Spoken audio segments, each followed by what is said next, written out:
देखिए एक कोसेट की और थ्योरम, बोले वाह, थ्योरम कह रही है क्या अगर H एक सब ग्रुप है जी का, समझ में आ गया सब ग्रुप का मतलब क्या हुआ, सब ग्रुप की प्रॉपर्टी सब दिमाग में क्लिक हो जानी चाहिए, यूज होना वाला की बात है, ये मालूम है ठीक है कि फोन आया है, मौसी आ रही हैं, तो हो सकता है मौसा भी आए, हो सकता है उनके लड़के बच्चे भी आए, हो सकता है उनका देवर भी आ जाए, देवरानी भी आ जाए, तो मिठाई उसी हिसाब से, तो समझ गया ना कि ये सब ग्रुप की सब थ्योरम आपके दिमाग में है।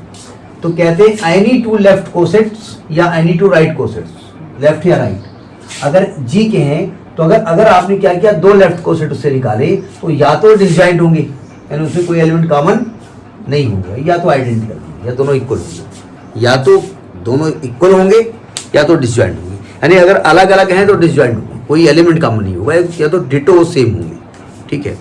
इफ एंड ओनली इफ नहीं है, एक ही तरफ से प्रूव करना है, ये बढ़िया बात है। तो हम क्या मानेंगे, H को हम सब ग्रुप मानेंगे और दो लेफ्ट कोसेट या राइट कोसेट, जो भी आपकी मर्जी। अगर हम लेफ्ट लिखना शुरू करें तो आप राइट लिख देना, बोले नहीं वो नहीं लिखेंगे, हम वही उतारेंगे, उल्टा कहीं लिखने में उल्टा सीधा होगा तो गड़बड़ हो जाएगा।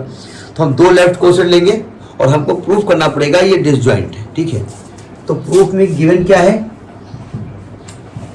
कि H बी अ सब ग्रुप ऑफ G, H जो है G का एक सब ग्रुप है, and AH and BH are two left cosets, are two left cosets, दो लेफ्ट कोसेट्स हैं। प्रूफ क्या करना है, लेफ्ट कोसेट किसके हैं, ऑफ H के हैं, इन G है, ये लिखा जाता है। प्रूफ क्या करना है, प्रूफ ये करना है कि या तो ये डिसजॉइंट है, मतलब AH और BH का इंटरसेक्शन या तो फाई के इक्वल है, ठीक है, और या दोनों इक्वल है, या दोनों देखो ध्यान से, हम क्या करेंगे, हम AH और BH को कहेंगे फाई के इक्वल नहीं है, ये प्रूफ कर देंगे। बोले नहीं फाई की इक्वल, बोले फाई के इक्वल नहीं है, अगर वो फाई नहीं है तो क्या होना चाहिए, ये होना चाहिए, तो मैं इसको फाई के इक्वल नहीं मानूंगा और अपने आप प्रूफ कर दूंगा कि AH और BH के इक्वल हो जाएगा, ठीक है। तो देखिए इसको प्रूफ कैसे किया जाए, देखिए हमने मान लिया सपोज, इसको कॉन्ट्रडिक्शन मेथड नहीं कहते, मन में हो रहा होगा फाई इक्वल प्रूफ करना और phi does not equal to phi कर दीजिए, बोले आप ये ना बताओ क्या नहीं कहते, आप लिखो केवल बिलांग बिलांग, हम बस नोट करेंगे, दिमाग चल रहा है पक्का वाला, हाँ ये दिमाग में जी। देखो कॉन्ट्रडिक्शन में होता है कि इसको फाई के इक्वल ना माने, बाद में कोई कंडीशन हम कर दें कि भैया फाई के इक्वल नहीं होगा तो ऐसे होगा, क्योंकि ऐसे हो, ऐसी बात नहीं हो, या बात ना हो, एक में फाई के इक्वल होगा, ये तो होता ना। अगर कोई चीज फाई के इक्वल प्रूव करना है और आपको कॉन्ट्रडिक्शन में क्या करते हैं कि फाई के इक्वल नहीं मानते हैं, और बाद में कुछ ऐसी तर्कें आ जाती हैं कि बोले अगर फाई के इक्वल नहीं मानेंगे तो ये गड़बड़ हो रहा है, तो इसका मतलब ये फाई के इक्वल होना चाहिए, तो वो नहीं, हम फाई के इक्वल नहीं मानेंगे तो ये होना चाहिए, तो ये ना मान के इसको ये प्रूव कर देंगे। तो हमने मान लिया कि सपोज AH और इंटरसेक्शन BH ये फाई के इक्वल नहीं है, यानी they are not equal to phi. अगर फाई के इक्वल नहीं मतलब इन दोनों एलिमेंट में कोई कॉमन एलिमेंट होगा, यानी कि कोई एक एलिमेंट तो होगा जो AH में भी होगा और BH में भी होगा, उसका कोई नाम दे दो देन दे आर एग्जिस्ट। हमने अब चूंकि AB यूज किया तो थोड़ा आगे वाला यूज कर ले, एटलीस्ट, कम से कम, ज्यादा भी हो सकता है, एटलीस्ट वन एलिमेंट C, एक एलिमेंट C हमने मान लिया, खुद भी मान लो, सच दैट C जो है वो एक्चुअली में बिलोंग करेगा AH में भी और C जो है वो बिलोंग करेगा BH में भी, ये होगा ना। एक्चुअली में AH और BH में तो कोसेट से बिलोंग कर रहे हैं, तो C कुछ कोसेट के फॉर्म में होगा ना, मतलब AH1 होगा या BH1 होगा, ऐसे होगा ना। अब क्योंकि ऊपर लिख रहे हैं भाई C क्या होगा, कोसेट के रूप में होगा, तो लिखेंगे by definition of left coset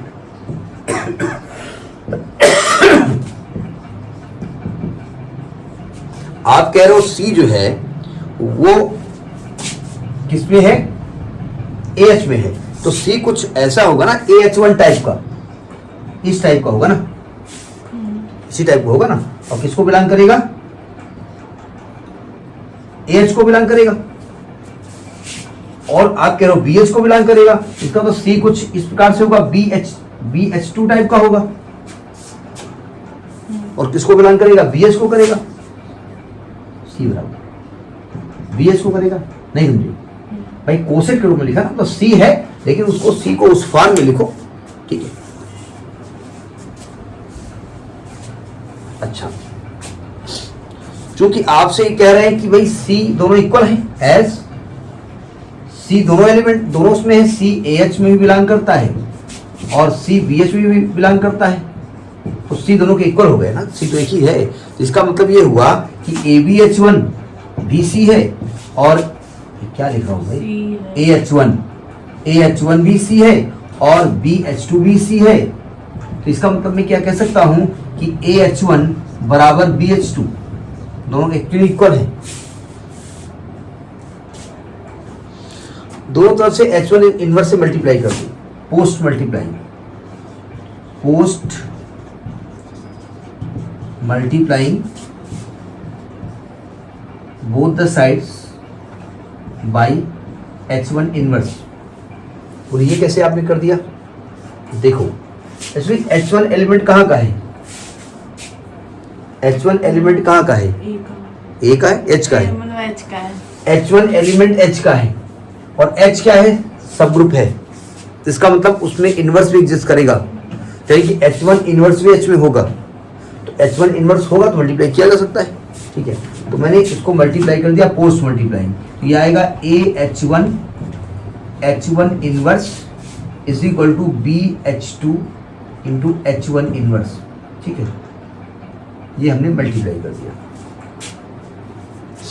इसको एक साथ लिख दो, H1 के साथ H1 इनवर्स कर दो और इसमें BH2 के साथ H1 इनवर्स कर दो। H1 इनवर्स ये है ना, यानी ये हो जाएगा AE is equal to BH2 H1 inverse. AE बोले तो A is equal to BH2 H1 inverse, ठीक है। मैंने सब रमी कर दिया, मैंने आइडेंटिकल प्रूव करने जा रहे हैं ना।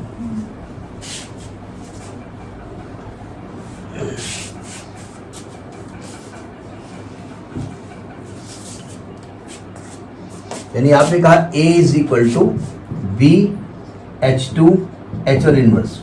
आपको प्रूफ क्या करना है, AH बराबर BH। अब मैं जरा लेफ्ट कोसेट लिखे चल रहा हूं AH। Now the left coset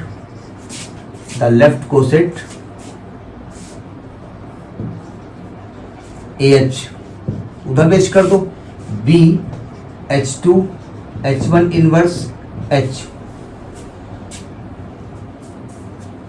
अब जरा समझने की कोशिश करो, हमको BH बनाना है ना, यानी इसको हटा देना है, तो कैसे हटा दें, बटना लगा दें, क्या करें आप, सावधान देखो ध्यान से। इसके पहले हमने थ्योरम जो कराई थी उसमें एक चीज बताई थी कि अगर आप H के एलिमेंट हैं, बहुत सारे एलिमेंट उसमें होंगे, उसमें से कोई एलिमेंट उठाओ और उस माने वो एलिमेंट A है और उसके साथ इसका कोसेट बना दो, यानी इसके सभी एलिमेंट का A से मल्टीप्लाई कर दो, तो आपको दोबारा H मिलने वाला है। शर्त क्या है कि जो एलिमेंट उठाया वो H के अंदर से होगा। इसका मतलब अगर ये एलिमेंट H के अंदर है और इस एलिमेंट का H के हर एलिमेंट के साथ लेफ्ट कोसेट आप बनाओगे तो आपको दोबारा H मिल जाएगा। बात सुनी नहीं, बात सुन रही, क्या करें। इसमें 10 एलिमेंट थे, 1 2 3 4 5 6 7 8 9 10। एक चचा उठे, इनका नाम क्या था A। उन्होंने क्या किया, हर एलिमेंट के साथ मल्टीप्लाई कर दिया। क्योंकि हम जानते हैं ग्रुप है तो कोई भी एलिमेंट के साथ मल्टीप्लाई करोगे तो वो एलिमेंट उसी के अंदर होगा, तो आपको दोबारा H मिलने वाला है। तो अगर मैं ये दिखा दूं कि ये एलिमेंट एक्चुअली में H के अंदर ही है और इस एलिमेंट ने H के एलिमेंट के साथ लेफ्ट कोसेट बनाया है, तो ये जो ब्रैकेट में लिखा है ये खुद में H है, चलेगा। अब देखो इसको एक क्वेश्चन नंबर डाल दो, दोबारा स्टार डबल स्टार जो डालना होगा। अब देखो ये H1 H2 कहाँ के एलिमेंट है, यानी कि एज H2 और H1 H को बिलोंग कर रहे हैं। जब H1 H को बिलोंग कर रहे हैं तो H1 का इनवर्स भी H को बिलोंग करेगा। अगर मैं कहूं H2 और H1 इनवर्स दो एलिमेंट है, एक H2 है, एक H1 है, एक H1 इनवर्स है, इतने में ले लिया, ये सब H में है, तो कोई भी दो एलिमेंट अगर ऑपरेट करेंगे तो वो भी H में होगा। यानी कि कह सकता हूं कि H2 H1 इनवर्स ऑपरेट करेंगे तभी H में होगा। तो इसका मतलब ये भाई साहब H में है, तो इसका मतलब ये हुआ कि अगर मैं H2 H1 इनवर्स के का H के साथ लेफ्ट कोसेट बनाऊं तो H के बराबर आएगा। सही कह रहा हूं मैं। इस रिजल्ट को यूज करो तो क्वेश्चन डबल स्टार्ट में, using this result in equation double star, तो यानी कि आ गया AH बराबर BH, हो गया प्रूफ। आपने कहा था भाई ये जो है दोनों डिसजॉइंट नहीं है, कुछ एलिमेंट कॉमन है, तो हमने कहा भैया वो कॉमन कुछ नहीं, सभी कॉमन है, वो दोनों इक्वल है, ठीक है, डिसजॉइंट नहीं है तो इक्वल है। समझ में आई बात। तो ये आपकी एक थ्योरम है कोसेट्स की, एक और थ्योरम है कोसेट्स की, ठीक है, नोट करिए।